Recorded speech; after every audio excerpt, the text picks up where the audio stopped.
Tuhan bersamamu.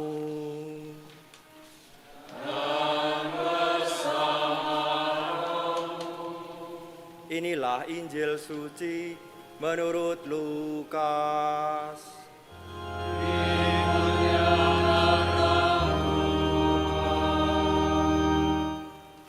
Sekali peristiwa, seorang ahli Taurat berdiri hendak mencobai Yesus. Katanya, "Guru, apakah yang harus kulakukan untuk memperoleh hidup yang kekal?"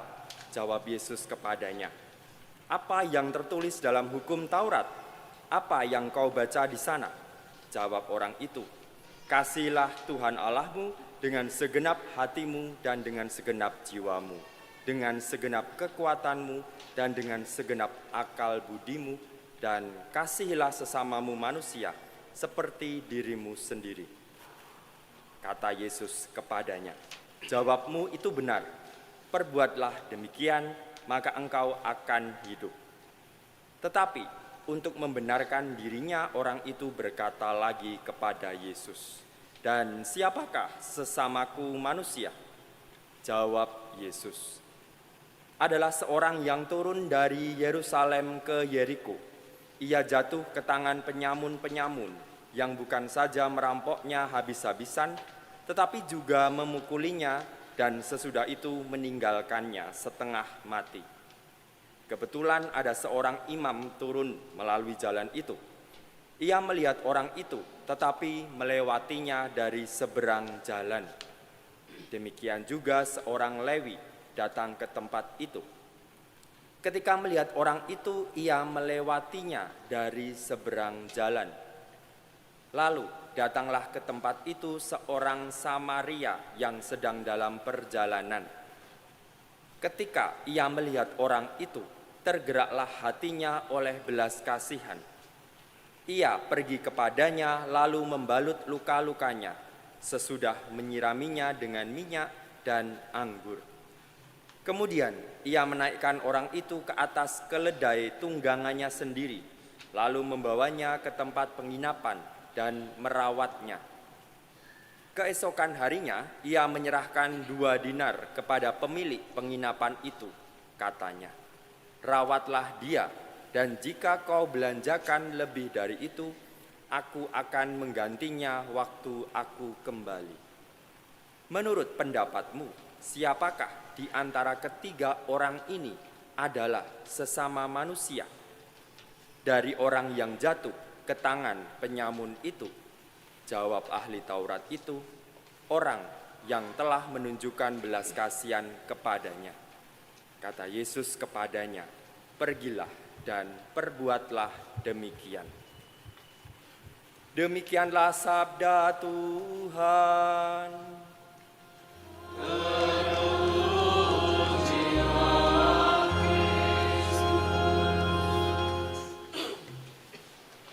Saudara-saudariku yang terkasih dalam Kristus, seorang ahli kitab ini nampaknya serius datang kepada Yesus dan bertanya, "Apa yang harus aku perbuat untuk memperoleh hidup kekal?" Ini tentu bukan pertanyaan asal-asalan, tetapi lahir dari seorang yang memang mendalami kitab suci. Tetapi Yesus justru malah membalikannya. Apa yang tertulis dalam hukum Taurat, dan pasti dia bisa menebaknya. Lalu dijawab si ahli itu, "Kasihilah Tuhan Allahmu dan kasihilah sesamamu seperti dirimu sendiri." Lalu Yesus berkata, "Lakukanlah itu, maka engkau hidup." Tapi seperti kita, ahli Taurat belum puas juga. Ia ingin tahu batasnya. Siapa toh sesamaku itu? Maka lalu Yesus menjawab dengan kisah perumpamaan yang sangat kita kenal, orang Samaria yang murah hati. Kisah ini sebenarnya bukan sekedar cerita orang baik yang secara kebetulan menolong orang yang malang. Ini adalah sebuah kisah pergeseran fokus spiritualitas hidup. Dari memegang identitas dan aturan erat-erat menjadi kisah relasi dan belas kasih. Dalam terang Injil lalu Yesus menekankan bukan siapa sesamaku, tetapi apakah aku menjadi sesama? Apakah aku hadir nyata untuk orang lain itu? Dalam bacaan pertama dikatakan perintah mengasihi itu tidak jauh, tidak di langit, tidak di seberang laut, tetapi ada di mulut dan di hatimu. Ini mengingatkan kita bahwa kalau terlalu spiritual bisa-bisa kita lupa kalau kita ini manusia, jadi manusia. Ada yang bilang suster itu malaikat. Wow. Tetapi lalu lupa bahwa mereka juga adalah manusia yang ada capeknya.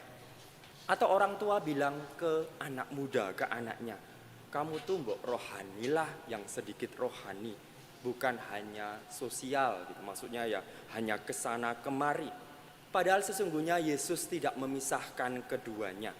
Kasihilah Tuhan Allahmu dan kasihilah sesamamu.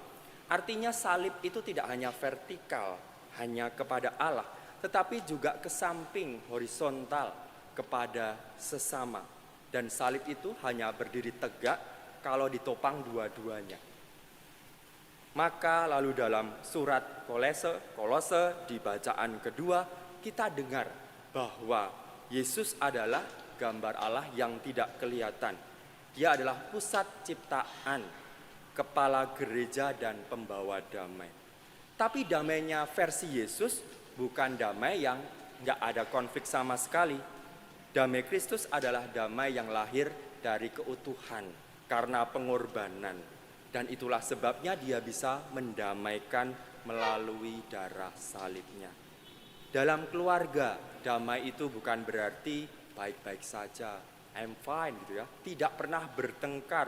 Tetapi apakah setelah bertengkar itu lalu kita rujuk, berdamai, merangkul?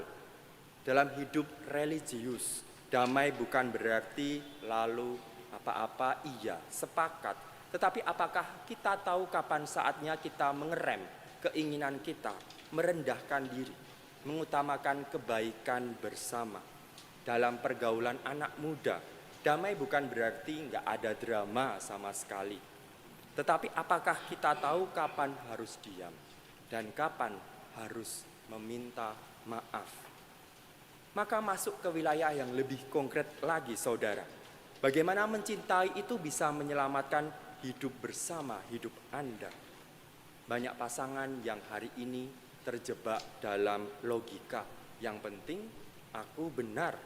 Padahal cinta itu tidak mencari yang menang. Cinta mencari yang saling memahami. Kadang istri butuh didengarkan, bukan diselesaikan dengan buru-buru oleh pendapat suami. Kadang suami sebagai kepala keluarga, patron rumah tangga, butuh diyakinkan posisinya, bukan dikritik lebih dulu. Seperti si Samaria yang melihat dan tergerak oleh belas kasih, kita pun diajak melihat dari sudut pandang orang lain, perspektif orang lain. Kunci relasi bukan argumen, tetapi empati. Dan bukan siapa yang paling vokal, tapi siapa yang paling mau mengerti. Saudara, ada sebuah kisah seorang Yesuit ditanya, mengapa kamu tampak santai-santai, jadi romo paroki, jadi dosen di sana sini, kan tampak sibuk, kok tampak santai? Lalu dia menjawab, karena saya selalu siap untuk tidak menjadi apa-apa.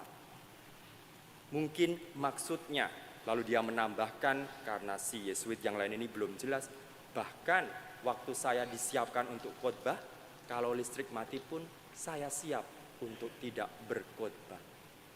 Jadi yang dicari bukan ketenaran, karena khotbah seringkali kalau baik lalu menjadi viral di mana-mana. Ya, kadang panggilan kita itu terlalu fokus pada perutusan karya kita. Jadi imam tok, suster tok, bruder ya begitu. Jadi orang tua, pengennya jadi role model di mana-mana sampai lupa kalau Anda, saya itu adalah manusia.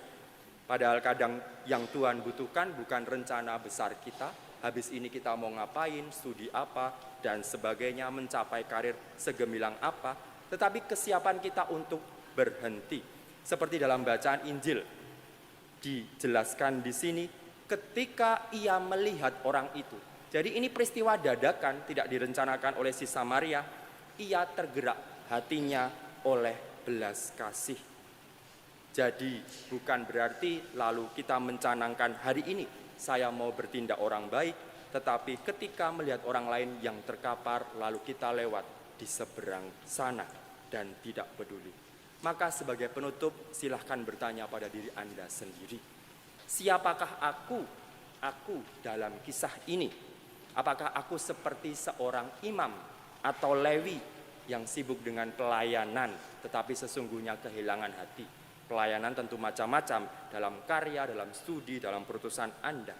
Ataukah aku seperti orang Samaria yang tidak punya gelar apapun, tidak punya gelar rohani, tetapi punya hati yang utuh.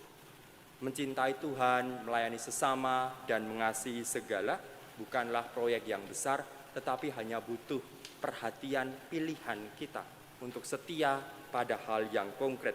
Berhenti sejenak, lihat sekeliling dan berusaha menyelamatkan. Dan semoga Anda ingat pesan terakhir ini, jika kasih tidak menjadikanmu lebih rendah hati dan lebih manusiawi, mungkin yang kalian kejar bukan kasih, tetapi kalian mengejar diri kalian sendiri. Kemuliaan kepada Bapa dan Putra dan Roh Kudus.